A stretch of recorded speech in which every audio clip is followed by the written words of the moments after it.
ಬೆಂಗಳೂರು ಜಿಲ್ಲೆಯ ದೇವನಹಳ್ಳಿ ತಾಲೂಕು ಬೂದಿಗೆರೆ ಬಳಿಯ ಕೆಂಪೇಗೌಡ ಏರ್ಪೋರ್ಟ್ ರಸ್ತೆಯಲ್ಲಿ ಭೀಕರ ಅಪಘಾತ ನಡೆದಿದೆ.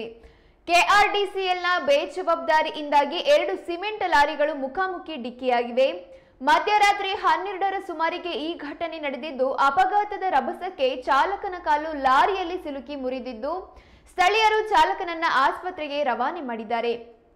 ಏರ್ಪೋರ್ಟ್ ರಸ್ತೆಯಲ್ಲಿ ಅಪಘಾತವಾದ್ದರಿಂದ 1 ಗಂಟೆಗೂ ಹೆಚ್ಚು ಕಾಲ ಟ್ರಾಫಿಕ್ ಜಾಮ್ ಆಗಿ ಕೆಆರ್ಡಿಸಿಎಲ್ನ ರಸ್ತೆ ಕಾಮಗಾರಿ 8 ವರ್ಷಗಳಿಂದ ಅಪೂರ್ಣ ಇದ್ದಿದ್ದರಿಂದ ಪ್ರತಿನಿತ್ಯ ಏರ್ಪೋರ್ಟ್ ರಸ್ತೆಯಲ್ಲಿ ಆಘಾತಗಳು ತಪ್ಪಿದ್ದಲ್ಲ. ಸ್ಥಳೀಯರ ಹೋರಾಟಕ್ಕೂ ಕೆಆರ್ಡಿಸಿಎಲ್ ತಲೆ ಕೆಡಿಸಿಕೊಂಡಿಲ್ಲ. ಸದ್ಯ ಸ್ಥಳೀಯರು ಆಕ್ರೋಶ ವ್ಯಕ್ತಪಡಿಸಿದ್ದಾರೆ.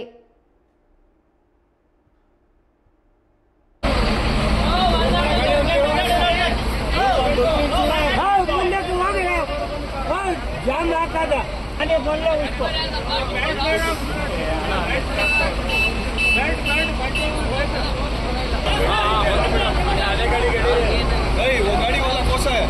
गाड़ी का ड्राइवर कौन है? वो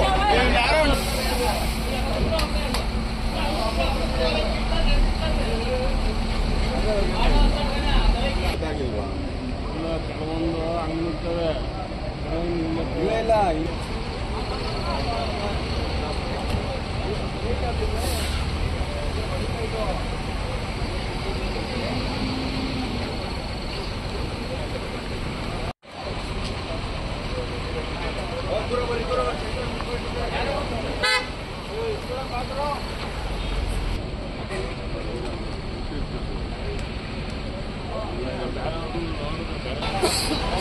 ಅದನ್ನು ಅವನು ಮೂವ್ ಮಾಡೋದು ಮಾತಾಡಿಲ್ಲ.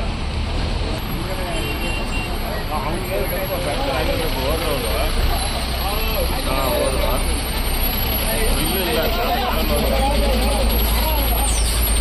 ಇಲ್ಲ ಹೋಗಪ್ಪ ಮುಂದೆ.